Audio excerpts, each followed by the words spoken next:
Hello everyone! Today we're going to be talking about Tom Bombadil, the Old Forest Guide, and relating him to Epimêtheus, the Titan of Afterthought in Greek mythology. Not only that, but also making a strong case in providing some interesting dialogues relating Yárwe Ben-Adar, an alternate name of Tom Bombadil, meaning oldest without father in Sindarin, to Eru Iluvatar and Ouranos-Aion, the primordial of the starry heavens and eternity in Greek mythology. The elves, who were immortal, knew him as Eru Iluvatar, for they were familiar with eternity, while the race of humans regard him as Tom Bombadil, the spouse of Goldberry, the river spirit. Goldberry is the wife of Tom, or Iluvatar, and can be perceived as a manifestation of the music of the Ainur, the sound which was produced from the Big Bang. Pandora, the All-Gift, was the spouse of Epimêtheus, the Afterthought, the same way that the music was sung by the Ainur, the gods created Pandora from clay. She received a storage jar from Zeus, to which she released the many spirits trapped within. Therefore, Pandora's box, or jar, is a representation of our universe, to which the many spirits were let out. Only Elpis, who was Hope, and could be perceived as a spirit of Ulmo, remained. Ulmo was known to remain alone among the Valar, deciding instead to dwell in Achaia, rather than Valinor. He represents the echo of the music of the Ainur found in water. The hope of water is in ourselves, the children of Iluvatar who Ulmo cared for, with our bodies containing 60% of water. Alas, the story of Ulmo is for another video. Now, I'll explain the etymologies of Tom Bombadil as Eru Iluvatar and Epimêtheus as Ouranos-Aion. History became legend. Legend became myth. Tom Bombadil was known by a few different names. In the years of the trees and upon the lands of Arda, the elves called him Yárë, which means former days, in Quenya. While outside Arda, the earth, and Ea, the universe, for that matter, he was known as Eru Iluvatar, the One All-Father, in Quenya. The elves knew him more by this name because they came from the stars of the Creator, the universe, that is, Ouranos. The dwarves knew him as Forn, which comes from Kuzdul, as eldest. Both Yárë and Forn contain a vowel followed by a R, which makes the names sound the same as Eru and Ouranos. Coincidence? I think not.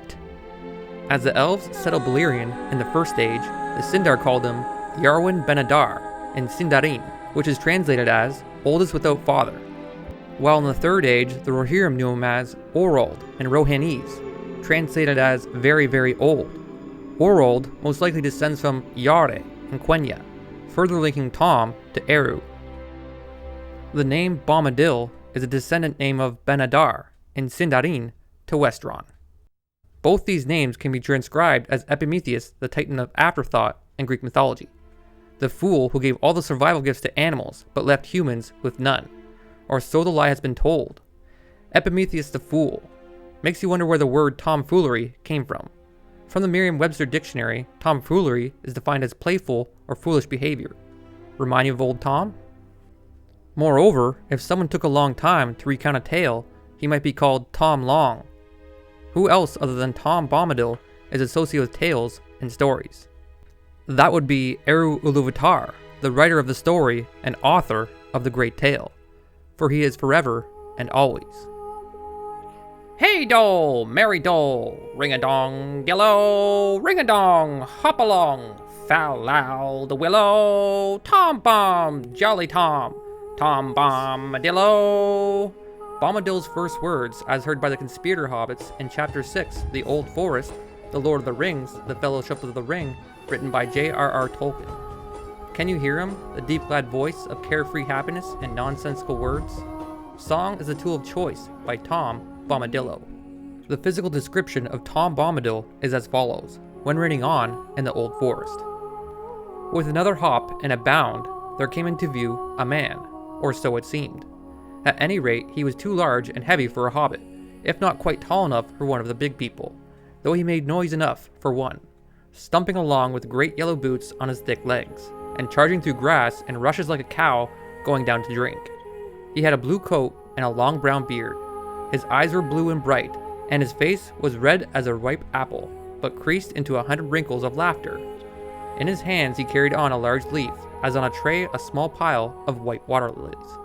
To put some context into the previous singing of Tom Bombadil, the conspirator hobbits were being attacked and swallowed up by a conspicuous tree. The story goes, "My friends are caught in the willow tree!" cried Frodo breathlessly. "Master Merry's being squeezed in a crack!" cried Sam. "What?" shouted Tom Bombadil, leaping up in the air. "Old Man Willow? Not worse than that, eh? That can soon be mended. I know the tune for him.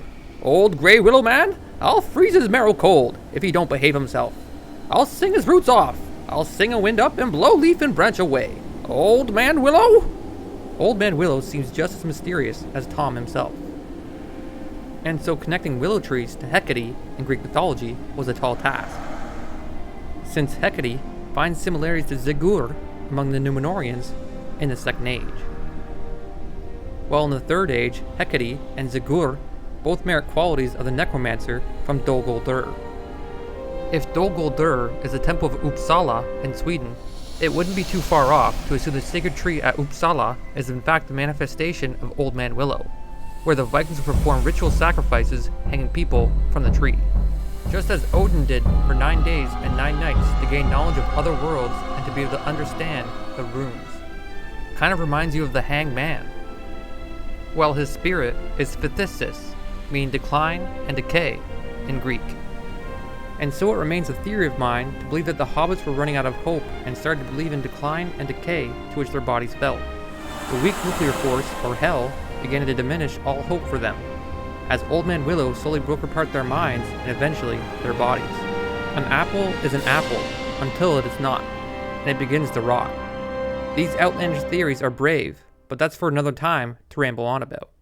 Tom Bombadil and Goldberry find residence in the Old Forest, or rather the Old Forest finds residence with Tom Bombadil and Goldberry, for Tom came before the forest. The Old Forest itself is located east of the Shire. If we use the Shire as Ireland and Buckland across the Brandywine into the west coast of Wales, then that would place the Old Forest somewhere in the Snowdonia National Park of Wales. The concept of the Old Forest being an actual place is up for debate, however, as I believe it's more of a manifestation of all that is old in the world, as the world changes beyond the bounds of the creator, Eru Iluvatar or Tom Bombadil. The hobbits make it to Tom Bombadil and Goldberry's house. Later on, Tom sat with them and began to tell tales of bees and flowers, the ways of trees, and the strange creatures of the forest, about the evil things and good things, things friendly and things unfriendly, cruel things and kind things, and secrets hidden under brambles. "Who are you, master?" Frodo asked. "Eh, what?" said Tom, sitting up and his eyes glinting in the gloom. "Don't you know my name yet? That's the only answer. Tell me, who are you, alone, yourself and nameless? But you are young, and I am old. Eldest, that's what I am. Mark my words, friends. Tom was here before the river and the trees. Tom remembers the first raindrop and the first acorn. He made paths for the big people and saw the little people arriving. He was here before the kings and the graves and the Barrow-wights. When the elves passed westward, Tom was here already, before the seas were bent. He knew the dark under the stars when it was fearless, before the Dark Lord came from outside." If you're not convinced yet that Tom Bombadil has a lot of similar functions to Epimêtheus of Greek mythology, then look no further than to their spouses. Tom Bombadil's wife is the enigmatic Goldberry the River Spirit. Originating from the River Withywindle, she can be observed as a merry mate for Tom, as her songs have tremendous beauty. Her voice was described as the song of glad water, coming down like silver. The hobbits would listen to her sing in a voice like rain, and they would imagine rivers and pools. Bridging into the world of theory, just as before, that Old Man Willow serves as an alternate name for the great Lord of the Rings, Sauron, Goldberry too finds herself as an alternate name to a particular beautiful Maya. Melian the Maya. Knowing what we know about Goldberry the River Spirit being a tremendous singer, who among the Maiar are known to be beautiful singers? Who is it that taught the nightingales to sing, and followed her places all over the world? Who made journeys to Middle-earth because they loved the deep shadows of trees and forests? Which Maya married an elf and inserted their Maya blood, or DNA for that matter, into the family tree of Thingol? Melian the Maya. Epimêtheus' parentage and spouse is spoken of in the Theogony by Hesiod, and goes as follows. Now Iapetos took to wife the neat-ankled maid Clymene, daughter of Okeanos, and went up with her into one bed. And she bare him a stout-hearted son, Atlas. Also she bare very glorious Menetius, and clever Prometheus, full of various wiles, and scatter-brained Epimêtheus, who from the first was a mischief to men who eat bread. For it was he who first took of Zeus the woman Pandora, the maiden whom he had formed. Pandora was entirely created by the gods, as she can be seen surrounded by gods, or can be depicted as a woman rising out of the earth. I believe the reason why Goldberry is a river spirit is because creation cannot be observed by one's own eyesight. Before maps were made, when the children of Iluvatar, or we as humans, inhabited the earth, we would walk up to a river and not know from where it comes and to where it goes. The Withy Windle. Such is the beauty of creation. From where it came from, no one knows. To where it's headed is anyone's guess. This is the manifestation that Goldberry and Melian represent, creation, the music of the Ainur and the rivers to which ancient civilizations survived off of. Melian's name in Quenya means dear gift. Pandora's name in Greek means all gift. And a third name, Doris, is gift in Greek. Doris is an Oceanid nymph, wife of Nereus, and the mother of the 50 Nereids. She may have been the goddess of the rich fishing grounds found at the mouths of rivers where fresh water mingled with the brine. The Oceanides were the sisters of the rivers. See a trend here between the rivers of Doris and the river spirit Goldberry? So even Doris is an alternate name to Pandora, and in Tolkien stories, Goldberry the river spirit. And so that concludes the quenta of the etymologies and biographies of Tom Bombadil as Eru Iluvatar and Epimêtheus as Ouranos-Aion of Greek mythology. In my next video, I'll talk about the lore of Tom Bombadil and Epimêtheus. Cramming the lore into this video didn't seem beneficial, and I went with my conscience to leave it for the next video. With that said, thanks for watching, and if you like this video, please leave a like and subscribe for more content.